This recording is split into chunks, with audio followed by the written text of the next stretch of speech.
If your mind never stops worrying, this video is for you. If you wake up already tired because your thoughts started running before your feet even touched the floor, this is for you. If you keep replaying old conversations, imagining future disasters, questioning every decision, and preparing for problems that may never happen, then listen closely. Your problem is not that you think. Your problem is that you believe every thought deserves your attention. And that is where anxiety becomes dangerous. Not because it enters your mind, but because you keep obeying it. You treat every fear like a command. You treat every doubt like a warning. You treat every uncomfortable feeling like proof that something terrible is coming. But the Stoics understood something most people forget. A thought is not an order. A fear is not a fact. And your mind is not always telling the truth. Today, we are going to look at 7 Stoic lessons that can help you stop worrying, calm your mind, and take back control of your thoughts. Not by pretending life is easy, but by becoming stronger than the noise inside your head. Stoicism is not about pretending anxiety does not exist. That is childish. And honestly, it is useless advice.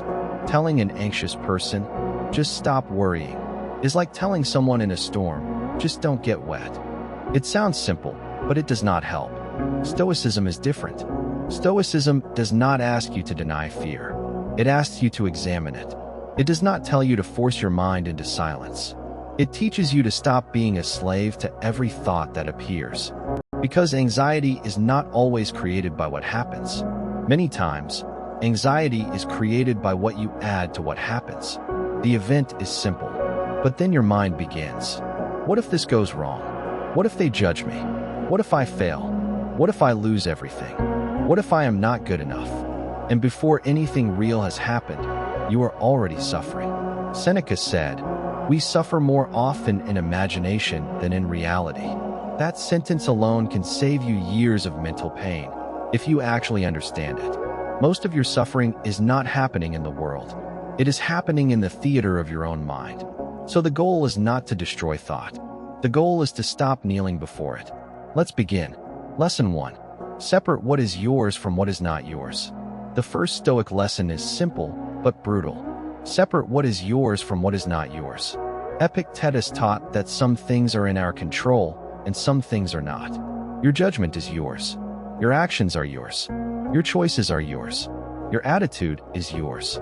But other people's opinions are not yours. The past is not yours.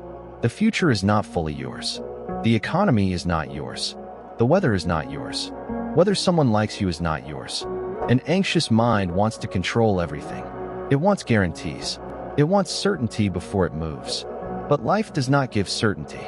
And if you wait until everything is safe before you feel calm, you will never be calm. So ask yourself, what part of this is actually mine? Not what you wish was yours. Not what your fear wants to control. What is actually yours? If you are worried about a conversation, your part is how honestly and calmly you speak. Their reaction is not yours. If you are worried about failure, your part is preparation, discipline, and effort. The result is not fully yours. If you are worried about the future, your part is what you do today. The rest is fog. And only a fool fights fog with bare hands. Every time anxiety rises, bring it back to this question. What is mine here? Then do that. And leave the rest. That is not weakness. That is mental discipline. Lesson 2. Stop arguing with reality. A lot of anxiety comes from one hidden sentence. This should not be happening. This delay should not be happening. This mistake should not be happening. This person should not act this way. This problem should not exist. My life should be easier than this. Maybe you are right. Maybe it should not be happening. But it is happening. And the moment has already arrived. So now you have 2 choices. You can deal with reality, or you can waste your strength complaining that reality is not different. Most people choose the second path. They bleed energy into resistance. They fight the fact before they handle the problem. The Stoic does not do that. Marcus Aurelius reminded himself to accept whatever happens as part of nature. Not because everything is pleasant, but because fighting the existence of the moment only makes you weaker. Acceptance does not mean you like it. Acceptance means you stop wasting energy denying what is already here. If it is raining, you do not calm the sky by screaming at the clouds. You get an umbrella. If someone betrayed you, You do not undo the betrayal by replaying it 1,000 times. You decide what kind of person you will be next. If you made a mistake, you do not erase it by hating yourself. You learn, repair what you can, and move. Reality does not care about your tantrum. So stop throwing one. Look at what is here. Then respond like a grown mind. Lesson 3. Do not believe every thought your mind creates. This is where many people get trapped. They think every thought in their head is meaningful. It is not. Your mind produces thoughts the same way the sky produces weather. Some are clear, some are dark, some pass quickly, some look terrifying. But not every cloud is a storm, and not every thought deserves your trust. An anxious mind is a dramatic storyteller. It takes one small sign and writes a tragedy. Someone replies late, and your mind says, they hate you. You make one mistake, and your mind says, you always ruin everything. You feel nervous, and your mind says, something bad is going to happen. But where is the evidence? Not the feeling, the evidence. Stoicism teaches you to create distance between impression and judgment. An impression appears, then you choose what to do with it. The weak mind reacts immediately. The trained mind pauses. It says, this is a thought, not a truth. This is fear speaking, not wisdom. This may be possible, but it is not proven. That pause is power. That small space between thought and belief is where freedom begins. You do not need to fight every thought. You need to stop signing your name under every lie your anxiety writes. Let the thought appear. Look at it. Question it. Then decide whether it deserves a place in your mind. Most thoughts will leave when you stop feeding them. Lesson 4. Return to the present moment. Anxiety lives in time travel. It drags you backward into regret, then throws you forward into fear. And while your body is sitting in the present, your mind is running through 10 imaginary wars. This is why you feel exhausted. You are not living one life. You are mentally living hundreds of possible lives, most of them painful. The Stoic returns to what is directly in front of him. This breath, this task, this conversation, this choice, this step, not the entire future, just the next right action. Ask yourself, what is required of me right now? Not tomorrow, not next year, not in the worst case scenario your mind invented at 2 a.m.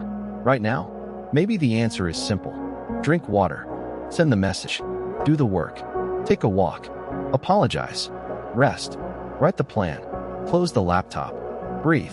Anxiety wants you to solve your entire life in one thought. That is impossible. And because it is impossible, you feel powerless. So shrink the battlefield. Come back to the next action.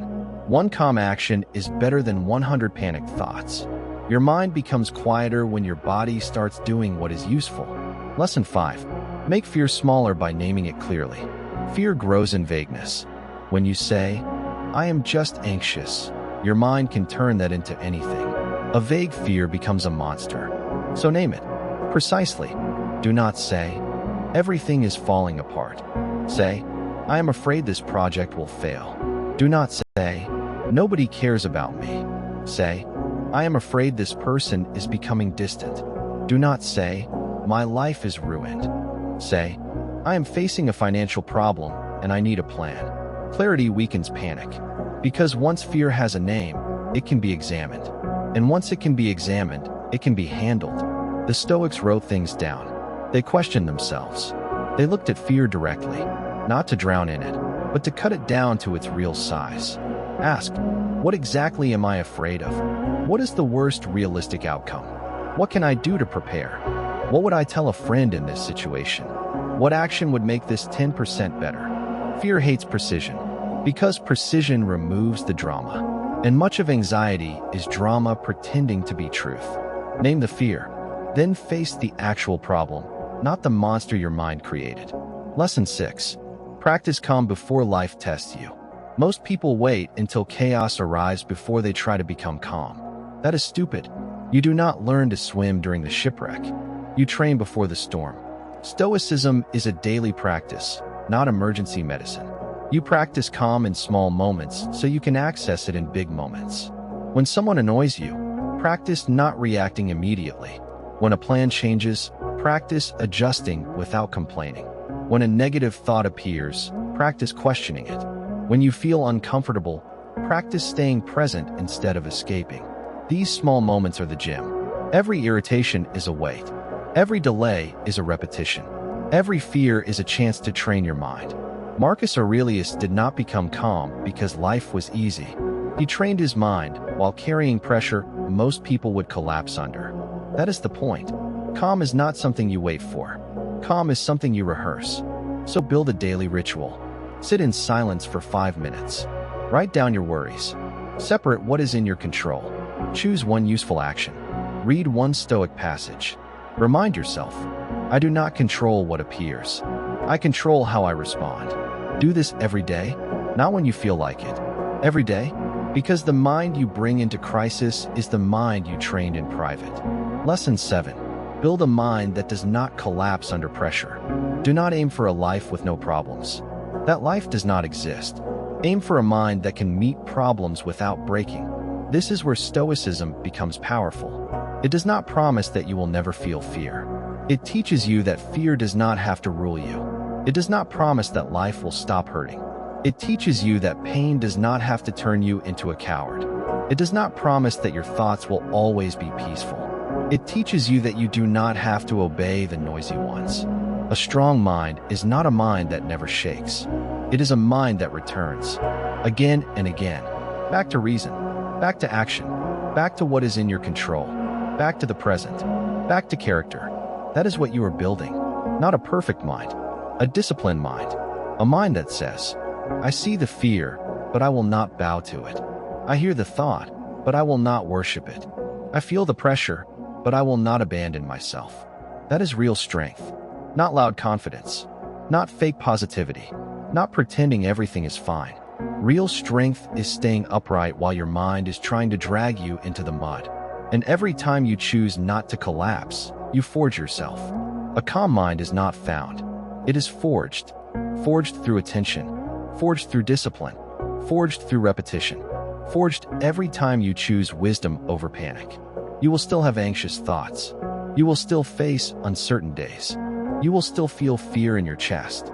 But from now on, you do not have to treat fear as your master. You can pause. You can question. You can separate what is yours from what is not yours. You can stop arguing with reality.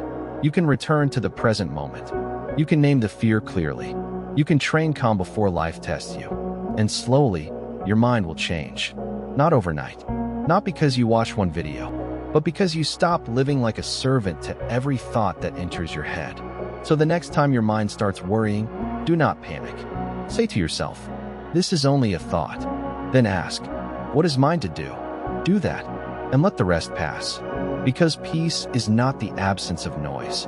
Peace is the strength to stop obeying it.